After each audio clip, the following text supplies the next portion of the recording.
যদি কেউ রাকাতের চেয়ে বেশি নামাজ পড়ে সেই ক্ষেত্রে কি মাসালা আছে দয়া করে বলবেন। মাগরিবের নামাজ 3 রাকাত, আপনি ভুলে যদি 4 রাকাত পড়ে ফেলেন তাহলে সেক্ষেত্রে শেষে সেজদায় সাহু দিয়ে নেবেন। শেষে সেজদায় সাহু দিলে নামাজ হয়ে যাবে। ফজরের নামাজ 2 রাকাত, আপনি তৃতীয় রাকাতের জন্য উঠে গেছেন, হঠাৎ করে মনে হয়েছে আরে দ্বিতীয় রাকাতে বসি নাই, বা মুসল্লিরা মুক্তাদিরা লোকমা দিছে, তাহলে ওই অবস্থা বসে যাবেন এবং শেষে সেজদায় সাহু দিয়ে দিবেন, নামাজ হয়ে যাবে।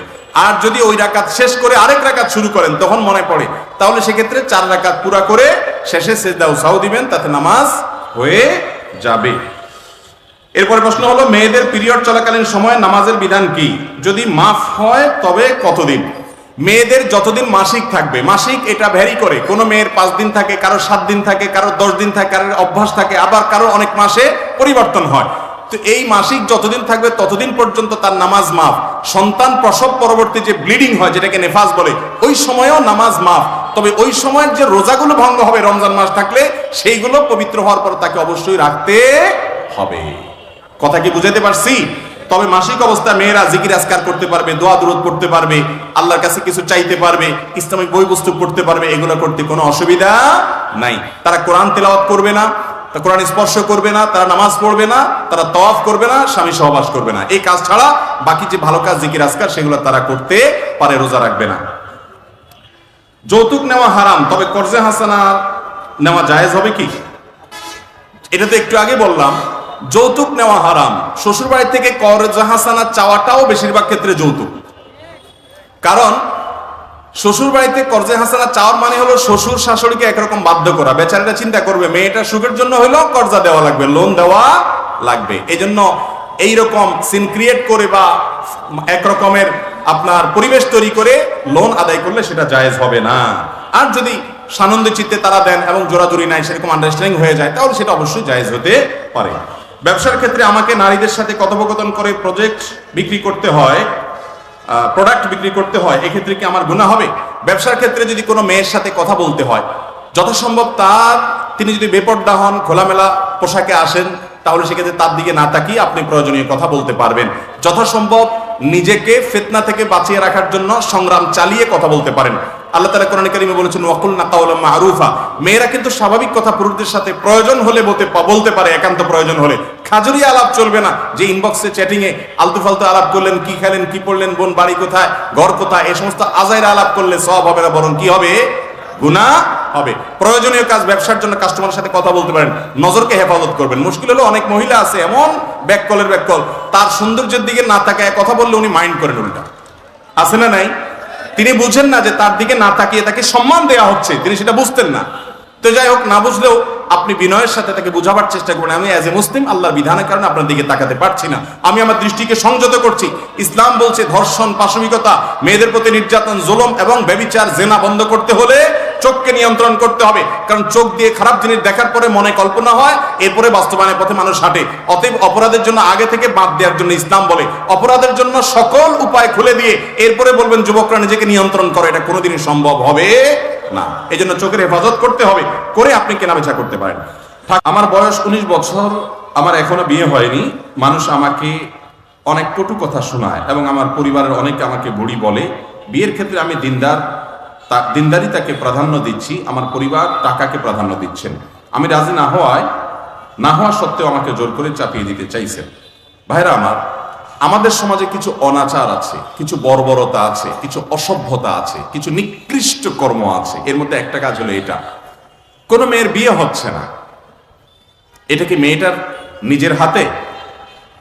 অথচ সমাজের মানুষ দেখা যায় সে মেয়েকে নানান কটু কথা বলে, তাকে নিয়ে বাজে মন্তব্য করে, যা তার মনকে আঘাতপ্রাপ্ত করে, তাকে ব্যথিত করে, তাকে অপমানিত করে। আমাদের সমাজে অনেক মানুষ ভালো হতে পারে না শুধুমাত্র আমাদের এই সমস্ত ছোট লোকি টাইপ কথাবার্তা এবং আচরণের কারণে। মুসলমান তো সে হবে যার আচরণ দ্বারা কোনো মানুষ কষ্ট পাবে না, সে কাউকে আঘাত করে কথা বলবে না, অন্যায় আচরণ করবে না।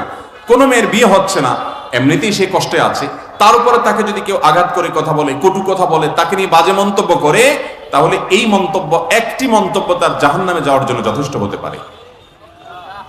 অনেক নামাজি মানুষ আছে, অনেক নামাজি মহিলা আছে, দেখা যায় সেই বেশি খোঁচায়, এটি খুবই গর্হিত কাজ। আর যেই বাবা তার কন্যাকে তার ছেলেকে দিনদার পাত্রপাত্রীর সাথে বিয়ে দিতে রাজি নন, সেই বাবার শরিয়াত দৃষ্টিকোণ থেকে অভিভাবকত্ব করার অধিকারী রহিত হয়ে যায়, তার অভিভাবকত্ব করার ইখতিয়ারই আর থাকে না, কারণ তিনি একজন ভালো মুসলমানের ন্যূনতম যোগ্যতাটা অর্জন করতে পারেন নাই। তার অভিভাবকত্ব যদি বহাল থাকে তাহলে এই ছেলে এই মেয়ে দিন বিমুখ হয়ে বড় হবে। সেই কারণে একজন দায়িত্বশীল অভিভাবকের কর্তব্য হলো সন্তান সন্ততি যে দিনদারিতাকে প্রাধান্য দেয়, যে আমি দিনদার ছেলে বিয়ে করব, আমি ধার্মিক ছেলে বিয়ে করব, ধার্মিক মেয়েকে বিয়ে করব, বাবা মা সেটাকে ওয়েলকাম করতে হবে। যদি ওয়েলকাম না করে তাহলে সেক্ষেত্রে বাবা মার অভিভাবকত্ব নিয়ে প্রশ্ন উঠবে যে তারা আদৌ অভিভাবকত্বের যোগ্যতা রেখেছেন না হারিয়ে ফেলেছেন। এই সম্পর্কে ওলামাদের কাছ থেকে জেনে তারপর ডিসিশন নেবেন।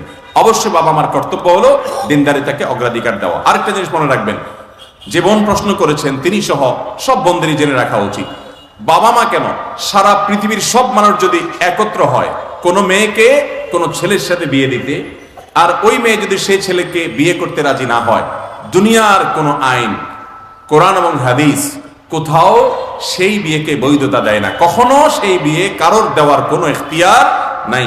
ব্যক্তি স্বাধীনতা যেখানে যতটুকু দেওয়া দরকার ইসলাম সেখানে পাই পাই করে ততটুকুই দিয়েছে।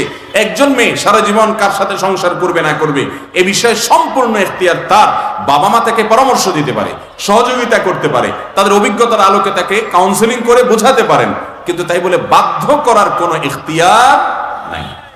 যে সমস্ত বাবা মা জোরপূর্বক বাধ্য করে, অনেক সময় দেখা যায় বাবা মাই মেয়েকে কটু কথা বলে যে তুই এত বাসাবাসি করস এই জন্য তোর বিয়ে হয় না। এই সমস্ত কথা যদি বাবা মা বলেন এবং মেয়েকে আঘাতপ্রাপ্ত করেন, ব্যথিত করেন, তারাও আল্লাহর কাঠগড়ার আসামি হবেন, কারণ এটা হলো অন্যায়। আর জুলুম কিয়ামতের ময়দানে বহুমুখী অন্ধকার হয়ে আসবে। আল্লাহ তাআলা এই ক্ষেত্রে আমাদেরকে দায়িত্বশীল আচরণ করার তৌফিক দান করুন। আমাদের সমাজে দেখবেন অনেক মেয়ে তালাকপ্রাপ্ত হয়ে আসলে এলাকার মানুষ ফিসফিস শুরু করে দেয়, আছে না নাই? যে সে তালাক খেয়ে আসছে তার মানে সে খারাপ মানুষ। তালাক যদি কারোর হয়ে যায় তার মানে কি কোনো মেয়ে খারাপ? ভালো মানুষের তালাক হতে পারে কি পারে না? আরে নবী করিম সাল্লাল্লাহু আলাইহি সাল্লামের মেয়েদের তালাক হয়েছে, পরবর্তীতে অন্যত্র নবী সাল্লাল্লাহু আলাইহি সাল্লাম তাদেরকে বিয়ে দিয়েছেন, ওসমান রাদিয়াল্লাহু আনহুর সাথে বিয়ে দিয়েছেন। যদি কেউ তালাক প্রাপ্ত হওয়ার মানে ওই মহিলা খারাপ হয়, তাহলে তো নবী সাল্লাল্লাহু আলাইহি সাল্লামের মেয়েদের ব্যাপারে আপনি প্রশ্ন তুলছেন, আঙ্গুল তুলছেন, ঠিক না ঠিক? অতএব তালাকপ্রাপ্ত বোনদেরকে বাজে কথা বলার এই অসভ্য কালচার সমাজ থেকে ঝেঁটিয়ে বিদায় করতে হবে।